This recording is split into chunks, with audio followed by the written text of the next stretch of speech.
이 유인물을 이제 한번 펼쳐주시기 바랍니다. 우리가 이제 그 농사를 지으면은요, 농사를 짓는 준비가 필요하지요. 이 전체의 과정을 전부 다 알고 농사를 지어야지, 아니 한 가지만 안다고 해서 농사를 지을 수 없는 거지요. 그와 같이 우리는 전체를 다 알아야 돼. 이게 처음과 마지막까지를 이거 전부 다 알아야 된다 이 말이에요. 특히 내 신앙생활도 처음과 마지막을 알아야 되는데, 우리가 이제 그 하나님이 주시는 양무리들을 양육하는데 한 가지만 알아갖고는 안 되겠죠. 양육을 못 해내는 거죠. 처음부터 마지막까지 이걸 다 전체를 한눈에 볼 수 있는 이런 자가 되어야 된다 이 말이죠. 그래서 요한계시록 1장 8절에 가서 보면은 지금도 계시고 전에도 계셨고 장차 오실리라 이렇게 말씀을 하고 있습니다. 그러면 우리 주님은 처음서부터 지금서부터 마지막까지 전체를 알고 계시는 분이라는 거예요. 오늘 우리도 성경을 통해서 보게 되면은 처음과 현재와 미래를 전체를 볼 수 있다 이 말이에요. 이게 다 보여야 되는 거예요. 이게 다 보이지 않으면은 어떤 한 부분만 붙잡고 그게 옳다라고 주장하고 거기에 우리가 이제 안주하게 되는 거죠. 이게 전체가 보여야 되는데, 오늘 이제 이 유인물을 보게 되면은요, 유인물을 보게 되면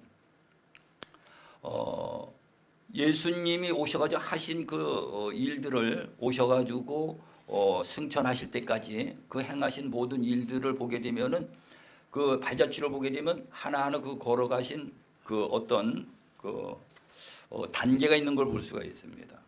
하나하나 단계가 있는데, 그래서 그거를 이제 정리를 해놓은 거거든요. 정리를 하는데 예수님이 이 길을 가셨고 제자들이 이 길을 갔어요. 제자들이. 그러니까 오늘 우리도 그 길을 보고 우리도 그 길을 가는 자가 되어야 되고, 그 길을 알고 우리가 목양을 하는 자들이 돼야 하나님의 뜻이 이루어질 수 있는 줄로 믿으시기 바랍니다. 그래서 여기 보게 되면은 제일 첫 번째로 목적이 분명해야 된다. 목적은 이건 뭐 계속 강조를 해가지고 아주 우리 머리에다가 이 쇠대로 시켜야 돼. 다른 거 들어오지 못하도록. 난 그렇게 생각해요. 우리 머릿속에 하나님의 나라가 목적이다. 예수님이 오신 목적도 하나님의 나라를 세우기 위해서 오시는 거고, 내가 지금까지 교회 다니면서 하나님 믿는 것도 내 안에 하나님의 나라를 세우기 위해서 하나님을 믿는 것이다. 그러면 지금 내가 가슴에 손을 얹고 생각을 한번 해보세요. 내 안에 하나님의 나라가 이루어졌습니까? 임했습니까? 안에 임하지 못했습니까? 이거를 한번 점검을 해봐야 되겠죠. 이제 하나님의 나라가 이제 목적이라면은 이제 그 목적을 이루는 방법이 필요한 거예요. 목적을 이루는 방법. 어떻게 예수님은 그 하나님의 나라 그 목적을 이루어 가셨는가? 이걸 이제 우리가 봐야 되겠죠. 이걸 봐야 되는데, 그래서 여기 그 하나님의 나라 이 목적 이 부분에 관해 가지고 조금 더 설명을 드린다 할 것 같으면은, 나는 여기 따서 자기 이름을 쓰고 직분을 쓰고요. 계속 이거를 묵상하고 기도하고 내 안에다가 1면에서부터 6면까지 전체를 다 기록을 해놔야 되겠다. 그런 생각이 들어요. 어디 가서든지 이거 없이도 사람들이 자세하게 설명해서 이해를 시킬 수 있을 정도로 그렇게 숙지해야 된다 이 말이죠. 그리고 이제 그 한 장에 넘어가게 되면은 1번이 나오죠. 1번 한번 따라해 보시기 바랍니다. 저주와 천국 복음. 저주와 천국 복음인데, 아까 우리 이제 그 히브리서 4장 1절부터 3절까지 우리가 말씀을 나눴는데, 우리가 복음을 들은 자이나 들은 우리가 유익하지 못한 것은 그 복음의 말씀을 믿음으로 결부시키지 아니하기 때문에 유익이 없다는 거죠. 복음을 들었잖아요, 이게 다야. 근데 들었으면 그게 유익이 돼야 되는데, 유익이 되지 못하는 그 가장 원인이 그 복음을 들었으면 그걸 믿음으로 결부를 시켜도 이게 안 된다는 거예요. 그걸 결부를 시키지 못했기 때문에 우리가 유익이 없다는 거거든요. 그러면 우리 한번 예수님이 오셔가지고 하신 일들을 한번 생각해 보셔요. 예수님이 오셔가지고 복음을 가지고 와서 전하셨는데, 복음을 전하셨는데,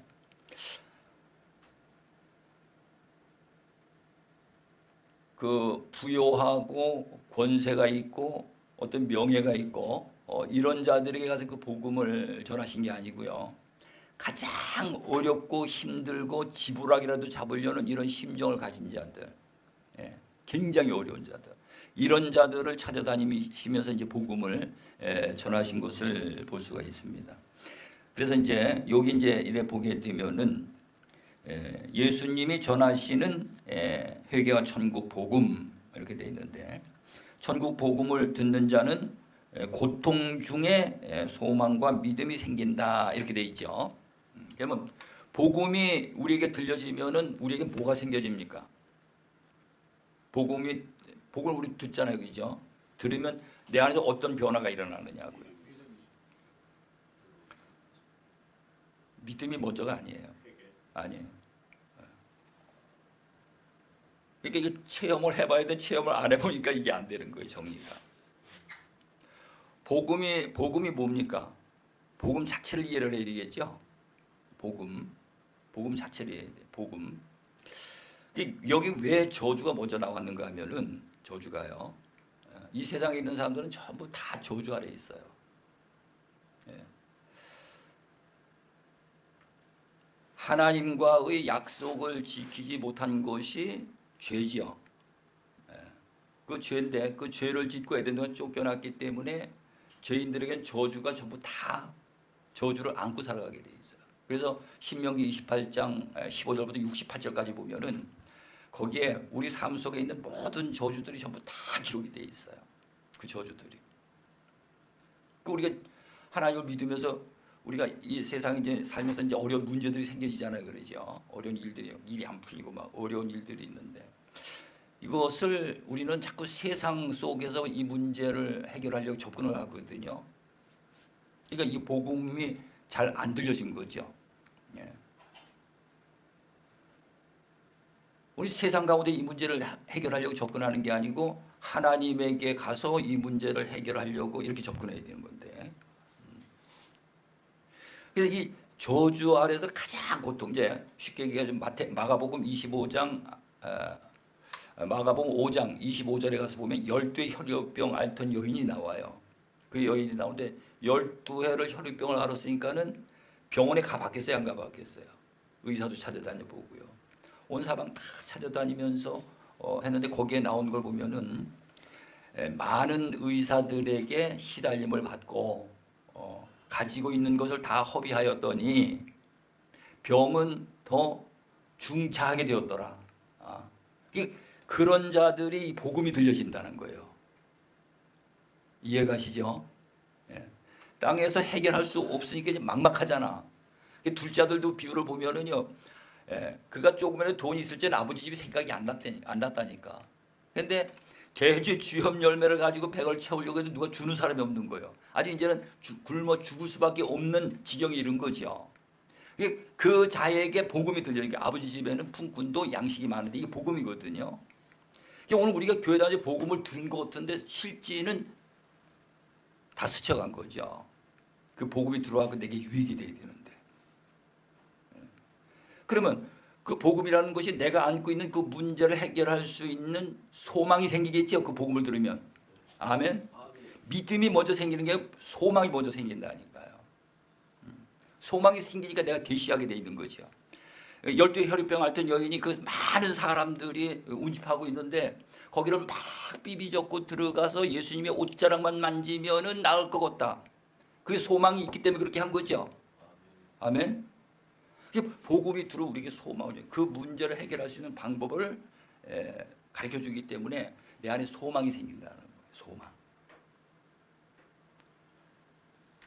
어떻게 보면은 우리는 아직도 복음을 말을 하고 있지만은 복음이 들었는데 내게 유익이 안 되지는 것은 그런 믿음으로 이 결부가 안 돼 있기 때문에 유익이 없다는 거예요.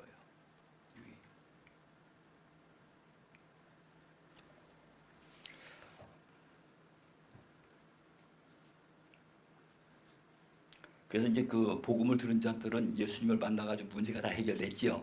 아멘. 예, 우리도 그냥 복음을 듣고 흘려버리지 말고 그 복음을 듣고 믿음으로 결부시켜가지고 우리에게 있는 모든 문제들을 해결할 수 있는 그런 저와 여러분이 다 되시기를 간절히 축원합니다. 그다음에 여기 지금 43분인데 여기 일본에 가서 보게 되면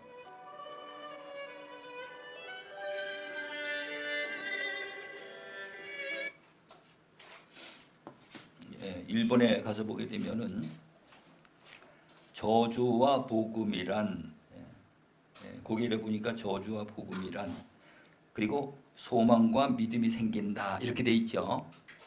그러니까 복음이 내게 들어오면은 들어온 증거가 뭐라고요? 소망과 믿음이 생겨진다는 거예요. 복음이 내게 들어온 증거가. 그러면서 거기 보니까 요한이 옥에서 그리스도께서 하신 일을 듣고 제자들을 보내요. 예수께 여짜오되 오실 그이가 당신이 오니까 우리가 다른 일을 기다려오니까 예수께서 대답하여 이르시되 너희가 가서 듣고 보는 것을 요한에게 알리되 5절 같이 봅니다. 시작. 맹인이 보며 못 걷는 사람이 걸으며 나병 환자가 깨끗함을 받으며 못 듣는 자가 들으며 죽은 자가 살아나며 가난한 자에게 복음이 전파된다 하라. 아멘. 가난한 자에게 이 복음이 들어간다는 거예요.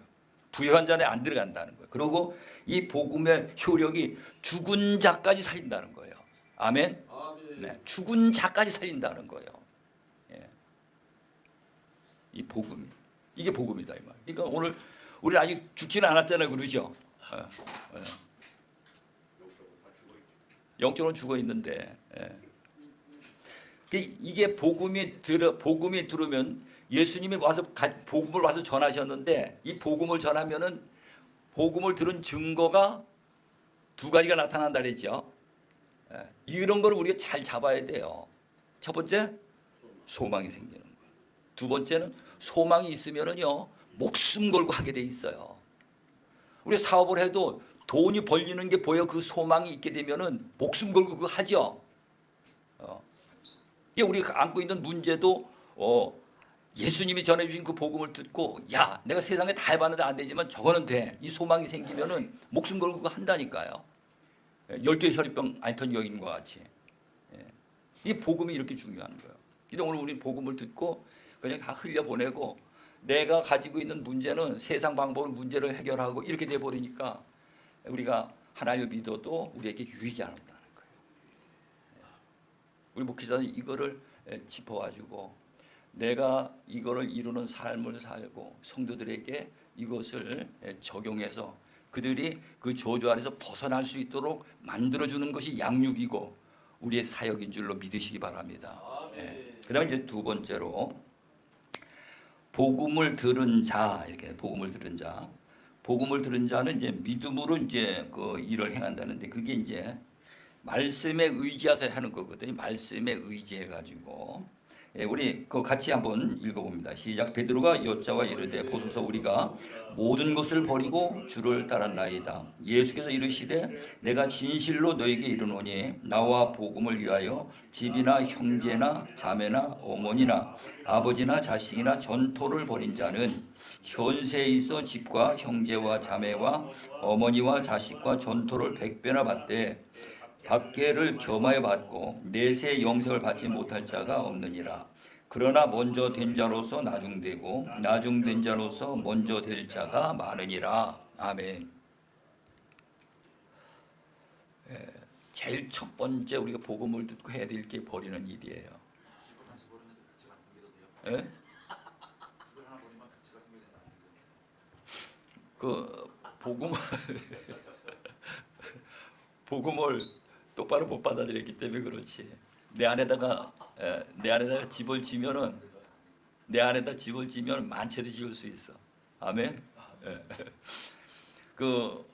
누가복음 5장 그 1절에서 11절까지 보면은 그 사건은 뭐 우리 목사님들 설교도 많이 잘 아셨을 거예요. 배에서 그 제자들이 예수님이 전한 복음을 들었잖아요. 복음을 들었어요. 그냥 고기를 못 잡았는데 그 복음을 듣고 나니까 고기가 많이 잡힌다는 그 복음을 들은 거거든요. 그러니까 베드로가 그 소망이 생기면 믿음이 생겨졌어요. 그러죠? 믿음이 자기가 거기서 물고기를 잡아가지고 그 모든 고기 잡는 이력은 자기가 다 빠삭하게 잘 알고 있는데 아무 이유도 안 되잖아요. 복음을 들었기 때문에. 그러니까 베드로가 내가 말씀에 의지하여 이렇게 하고 가서 그물을 내리는 걸 볼 수가 있어요. 그럼 오늘 우리가 복음을 들은 자들은 말씀을 의지하게 돼 있어요. 말씀을 그냥 하는 것이 아니고 말씀에 의지해서 순종한다 이 말이에요. 그러니까 말씀에 의지하여 그 그물을 내렸더니 고기가 많이 잡혀가지고 이 그물이 찢어졌는데 2배 가득히 채우고. 근데 베드로가 발견한 게 뭔가 하면은 자기의 죄인이라는 걸 발견하게 돼요. 내가 죄인이다. 그래서 예수님 앞에 무릎을 꿇고 주여 나를 떠나소서 나는 죄인이로소이다. 그럽니다. 오늘 우리는 복음을 듣고 말씀으로 순종해서 그 문제가 해결이 되면은 내가 뭐를 발견한다고요? 나의 죄를 발견한다 이 말이에요. 나의 죄. 그러니까 그 다음 단계에 이 회개가 이루어지겠죠. 회개와 구원이 그 다음 단계에 이루어지는 것을 볼 수가 있습니다. 세 번째 복음을 들은 자의 증거 이렇게 되어 있습니다. 복음을 들은 자의 증거. 6절, 7절, 8절 우리 한번 같이 보십니다. 시작. 그러나 인자가 세상에서 죄를 사하는 권능 있는 줄을 너희로 알게 하려 하노라 하시고 중풍병자에게 말씀하시되 일어나 내 침상을 가지고 집으로 가라 하시니 그가 일어나 집으로 돌아가거늘 무리가 보고 두려워하며 이런 권능을 사람에게 주신 하나님께 영광을 돌리니라. 아멘. 복음을 들은 자의 증거다. 복음을 들은 자는 첫 번째로 잘 되기 순서를 여러분들이 잘 이해를 하셔야 돼요. 복음을 들으면 뭐가 생긴다 그랬죠? 소망이 생기죠. 소망이 생기면은 그걸 하고자 하는 어떤 믿음이 생겨지죠. 믿음이 생겨지게 돼 있어요. 믿음이 생겨지니까는 그가 이제 하나님이 주시면은 그 주신 그 말씀을 붙잡고 의지하게 돼 있다 이 말이에요. 말씀을요. 이걸 좀 헷갈릴 것 같은데 제가 다시 한번 정리를 하면은 모세가 하나님의 은혜를 입은 자인데 뒤에는 애국 군대가 따라오고 앞에는 홍해가 가로막혀 있고요. 그 이스라엘 민족은 원망하면서 부르짖고 기도했죠. 근데 모세는 이제 하나님 앞에 모세도 부르짖고 기도했는데 모세는 어떻게 기도를 하는가 하면 하나님 어떻게 하면 됩니까? 라고 묻는 거예요. 그거를요. 이렇게 해 주십시오가 아니고요. 어떻게 하면 됩니까? 그러니까는 여호와 하나님이 모세에게 내 손에 지팡이가 있지 아니하냐 이 말씀을 주신 거거든요. 그러니까 그 말씀을 주시고 그 말씀을 의지해서 그대로 순종하는 거죠. 이게 베드로가 그물을 내려 고기 잡은 건 똑같은 내용이에요. 이게요. 그래서 내 손에 지팡이 있지 아니냐 이 지팡이를 바다에 내밀으라 그랬어요. 이거를요. 그 말씀을 받았기 때문에 그대로 순종했더니 홍해가 갈라져 가지고 이스라엘 민족이 마른 땅 건너듯이 건너간 걸 볼 수가 있습니다. 오늘 우리는 이 복음이라는 것을 그 저주 아래 있는 우리들이 이 복음을 들어가지고 우리에게 유익이 오는 그 방법을 하나하나 지금 나열하는 거죠. 아멘. 이게 보여져야 돼 이게요. 우리가 여기를 못 넘어가고 있다니까. 여기를 넘어가야 되는데요. 여기를 통과를 못 하고 있는 거예요. 이게. 그러니까 이 저주 아래 저주와 그 고통에서 벗어나는 거죠. 이게요. 그 저주가 풀리는 거 이게요. 그래서 여기 우리가 읽은 그 말씀에도 보니까 그 예수님이 오셔가지고 권능으로 모든 죄를 사하는 그런 권세를 가지셨는데 여기 보니까 중풍병자에게 말씀하시되 중풍병자가 왔는데 말씀하시되 일어나 내 침상을 가지고 집으로 가라 하시니 그가 일어나 집으로 돌아가거늘 예수님이 중풍병자하고 뭐라 그랬습니까? 뭐라고 말씀하셨어요? 안 하셨어요? 하셨죠? 내 침상을 들고 내 집으로 가라는 거예요. 그 말씀을 받았단 말이에요. 이 말씀을요. 그 말씀을 받았으니까는 그 말씀을 믿고 그대로 순종하니까 그대로 되지는 거 이게요. 근데 오늘 우리는 솔직히 우리가 기도하고 하나님을 믿는다고 하면서 말씀은 많이 알려고 하지만 말씀을 순종해서 내게 그 유익이 오는 것이 이게 안 보여지는 거거든요. 그 왜 안 보여지냐? 아까 말씀드렸죠.